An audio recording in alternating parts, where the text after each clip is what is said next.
Hello, everyone. For those I haven't met, my name is Jeremy, and I'm on staff here at the church too. And today's scripture comes from 1 John chapter 3, verse 18. It's short, but it is powerful. My little children, let us not love in word, nor in tongue, but in deed and in truth.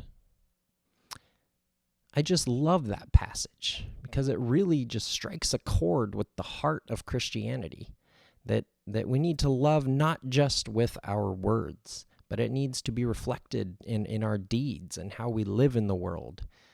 Today, we are going to talk about truth in politics. And I know that might seem like a scary topic to tackle in church, but I think it might be one of the most important topics we have right now. You know, we're told, all of us were growing up, that we're not supposed to talk religion and we're not supposed to talk politics. And I think that is what has set us up for the tension and the division that we're experiencing and realizing now. You know, we were told never to talk with somebody who holds a different political view. Because why? Well, because it might get tempered, it might get heated. Well, same thing with religion. You're told not to talk religion with somebody because people hold passionate views and they might not see eye to eye. Well, if we never talk with somebody of a different view, how do we ever learn to discuss and have meaningful dialogue? So today, I'd like us to lead with 3 assumptions. And I'm hoping that by the end of this discussion, you'll agree with me too, that these 3 assumptions ring truth. First is that truth does exist, even in politics. And second, it is our responsibility to seek and discern truth. And then third, truth can only be shared in love. So first, truth in politics. I'm hoping we all agree that truth itself does exist, that there is a baseline shared truth. Right? Up is up, down is down, gravity exists, science is real. You know, there are some basic things that we can agree upon. But I think when it comes to politics, we find it so much harder to find common ground. We are so polarized, politicized, and divided that we don't even seek common ground. You know, if the Republican Party says something, then Republicans believe it. If the Democratic Party says something, then Democrats believe it. It's an echo chamber. It's just hearing what you already believe and then calling that truth. We've lost the capability to debate or to challenge or to grow with each other. You know, sometimes we forget that this division existed during Jesus' life too. You know, the political atmosphere during first century Judea and Israel was tumultuous at best. They had the Sadducees and the Pharisees who couldn't agree on anything. They disagreed on important theology like, does the soul exist? Does anything happen after death? They disagreed on political things like how they should work together or against Rome. And they disagreed on almost everything. And a lot of the times what we see in the scriptures is they're trying to pit Jesus in the middle of their political fights. They're not really seeking truth or wisdom or answers. They're just asking him questions to try and have him discount one group or the other. So I think when we're looking for truth in politics, we need to start with our own intent. Are we really seeking truth? Or are we just seeking for our own ideas and thoughts to be reinforced? If we want truth in politics, it's going to require more than our own point of view and more than our own side's wisdom. Which leads us to our second point, that it's our responsibility to seek and discern truth. You know, something that's been weighing heavy on my heart during this season is whether it's online or just talking with family and friends, there are people that I love and I trust, and it hurts me to see them sharing things and saying things that are just factually untrue. And a lot of those memes and those things that are being shared, they're just attacks. They are attacks on the other side, attacks on somebody who has a different view than you. And it's just really hard when we have all of this misinformation out there and everyone's claiming fake news. Just because we disagree with something doesn't make it fake. And just because we share something doesn't make it true. We need to be careful that we are not feeding the narrative that the other side is the enemy. The other side is not the enemy. The other side in general is just like you. They are seeking what's best for their family, what's best for their country, and they're doing it in the best way they know how. And it's okay for us to disagree how. But we have to agree that we are still united and we're still in this together for the betterment of us all. This is not a win-lose where I want to win so you lose. This is a win-win where we're trying to work together to find the middle ground that's best for us all. But if we view the other side as the enemy and we're sharing misinformation, then we're not seeking truth and we're not seeking love. We are being adversaries. And one thing that I've learned, if you seek an enemy, you'll find one. It's so simple, but it's true. If you seek an enemy, you will find one, even if there wasn't one there to begin with.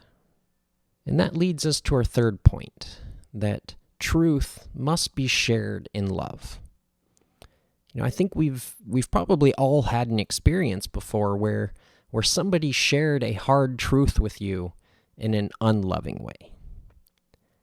I think that we can all relate and resonate with that feeling. And I think we also know exactly what it means to share a hard truth in love and with grace and compassion. We kind of touched on it earlier with the Sadducees and Pharisees not really seeking truth. They were just trying to pit Jesus into the middle of a political fight. That's not seeking truth in love. They were seeking truth to weaponize it. And now I want to bring up an example from John Wesley, one of the founders of the Methodist Church. And this comes from his journal in October 6th, 1774. And if you're a fan of Hamilton or just American history in general, you'll know that this is right before the Revolutionary War. This is when Hamilton and all of them were trying to get votes to decide to break away from England or not. The vote that they were about to have would divide the country, would divide households, would divide families. And in that tension and in that turmoil, this is the wisdom and the truth that John Wesley shared with those in his community. He says, "I met those of our society who had votes in the ensuing election and advised them, 1. To vote without fee or reward for the person they judged most worthy. 2. To speak no evil of the person they voted against. And 3. To take care their spirits were not sharpened against those that voted on the other side." Those are some powerful words there. And I think that if we as a society and as a nation want to get through this next election, we might need to hear that truth and own it. Because no matter what side or where you fall on the political spectrum, people on the other end, they're not bad people. They disagree with you on how to achieve what they're hoping for, but that does not make them the enemy. So what does that look like in practical terms? Because I think that that all of this can really help us. To vote for the person that you find most worthy. Vote for whoever it is. Vote for the person who you think will lead the country in the direction you want us to go, who will reflect the values that you want to see lived out. And then don't speak evil against the opponent. I know that our political leaders are doing it, but that is not justification for you or I. We are called to be people of truth and love and peace, and there is no room for attacking the opponent in that. And then third, that we make sure that our spirits aren't sharpened against those that vote another way. So remember, just because somebody is voting differently than you does not make them the enemy. So these 3 rules, they make a difference. They really do. Right? Can you imagine an election season in this country where you vote for the person you see as most worthy, you don't speak evil against the person you voted against, and you hold no ill will against those who voted on the other side? I think that that's the truth and love that we're meant to strive for. So now I'd like to invite Jody Diaz to share a brief word with us about how she has seen truth and love in action recently. I don't know what the truth is. I guess each person needs to determine what their truth is. But I would say that I've witnessed people searching for their truth. Some of the personal ways that I've observed that or witnessed it is myself, along with my friend Orrin Jackson and Charles Stebbins from church, got together and started planning out a series of discussions on topics that can be controversial, from microaggressions to school to prison pipeline to banning the box to segregation, just different areas, and trying to provide factual and statistical information to a group of people that were openly receiving it. They were there as willing participants to try to find ways that we can improve the current climate and state of our nation. Another thing that I'm super passionate about, especially now in this climate, is voter registration and voting and getting out to vote. And so I organized a group of folks from our church who were willing to come and get trained on how to do voter registration. And on National Voter Registration Day, we stood out in front of Walmart and were successful in getting 47 people, I believe it was, to register to vote who have never been registered to vote before. And all of that leads to them taking action and trying to have a voice, whatever voice it is, to be heard that way.